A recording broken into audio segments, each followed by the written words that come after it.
Hey everyone, it's Bina 007 back for another 10 minutes movie review. And today, oh my goodness, what an amazing film is Edward Berger's adaptation of Robert Harris's iconic thriller Conclave. This is a movie that is so well made, so visually beautiful, so thrilling, so provocative, so beautifully acted that I would not change a single frame. And there are plenty of films out there that I adore, but I would make little tweaks. This is, I think, a perfectly realized vision of a really great book. Don't worry, however, this review will be spoiler free. So, Conclave stars Ralph Fiennes, and he plays a seemingly very humble cardinal called Cardinal Lawrence, and he is tasked with managing the papal election that ensues when the Holy Father dies at the opening of the film. His best friend and ally is the liberal Cardinal Bonelli, played by Stanley Tucci, who Lawrence is eager for him to lobby to be the new pope, but Bonelli claims that he too doesn't seek the office. But come on, doesn't every cardinal, like every Tory MP, seek the highest office? They are united in opposing a return to a more reactionary version, a pre-Vatican II version of the church. And that could take the form of three different contenders. We have the very garrulous African Cardinal Adeyemi, played beautifully by Lucien Samati. And he seems, on one hand, to be the progressive candidate, right? Because he would be the first African pope. But as we learn as the film progresses, he has rather reactionary views on homosexuals. Another candidate would be the American Cardinal Tremblay, played in Leonine Beauty by John Lithgow. On the one hand, he's seen as someone they could back, but he clearly does want power, and maybe he's just a more palatable version of the really reactionary Italian Cardinal Tedesco, played by Sergio Castellitto in a hilarious shoulder-padded red swishing cape, tugging on his red vape pen. So those are the three reactionaries. They're the ones who are dominating the votes as each ballot goes on. And really, the plot of the film takes us to the final election of a pope. As each ballot is taken, we get more into the reasons why really each candidate is far from perfect. And Lawrence is playing almost a detective, both within the kind of conclave itself, because of course they're sequestered while this voting's going on, but also by bending the rules, whether by asking his faithful Monsignor O'Malley to go and check things out, or working with Isabella Rossellini, who plays Sister Agnes, who heads all the nuns that are ministering after all these cardinals, the 100+ cardinals who are making these votes, or in a most audacious scene by actually breaking the seal on the room where the last pope died. So he is a bit of a detective, but he's also a man of conscience, a man of doubt, and it's a beautifully calibrated performance. It's very quiet. Very little is said. A mere sigh can indicate so much. But he's the one through whom we get the narrative propulsion of the film and the detective drama.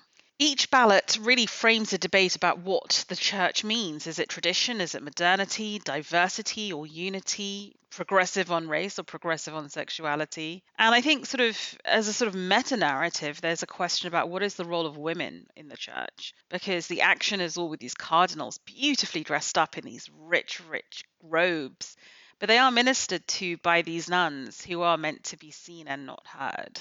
So effectively what we have is it's not a police procedural, it's a papal procedural. The cast is exceptional. I will absolutely be shocked if we don't get Oscar nominations for Ralph Fiennes and Stanley Tucci, both very strong here.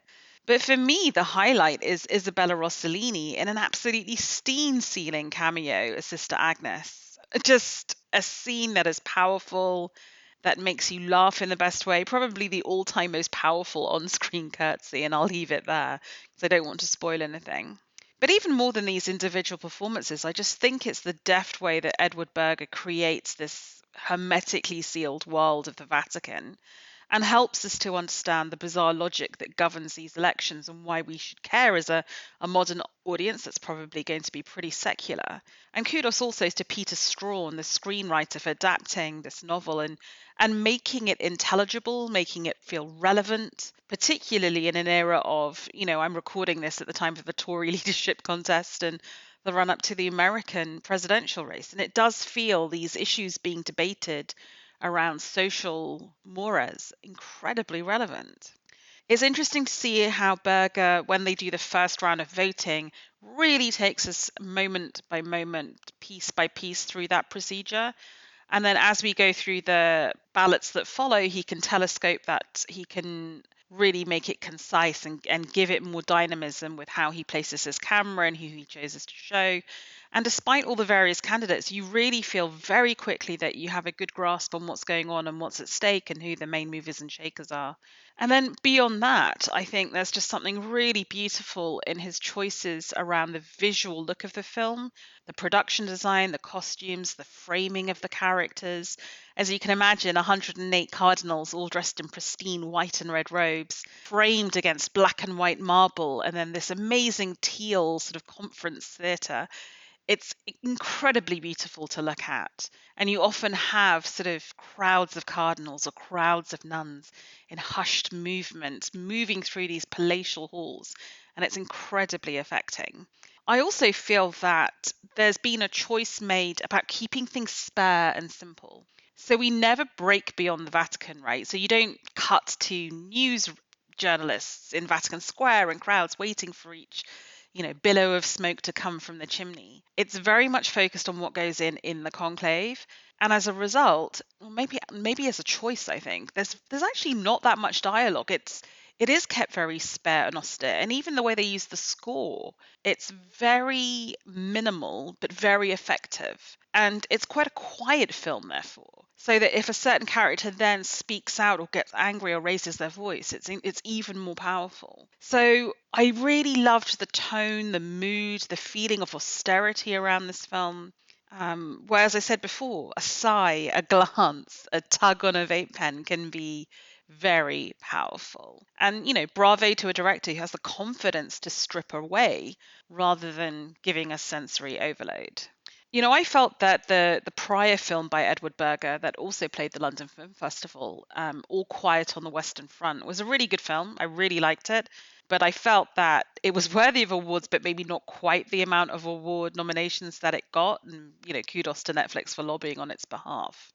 I suspect that this film will earn a similar quantity of awards, and I think more richly deserved. You can really see how the director has progressed, has matured, has developed, has more confidence as a filmmaker in this film, how he has altered his style and tone to match the source material. And I really feel he's elevated it. I think this is not a pulpy thriller, but it's a page-turning thriller by Robert Harris.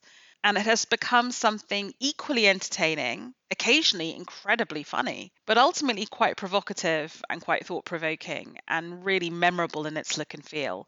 So I am excited for this film to see how it does when it hits audiences, and I would really encourage you to go see it. Conclave is rated PG and has a running time of 120 minutes.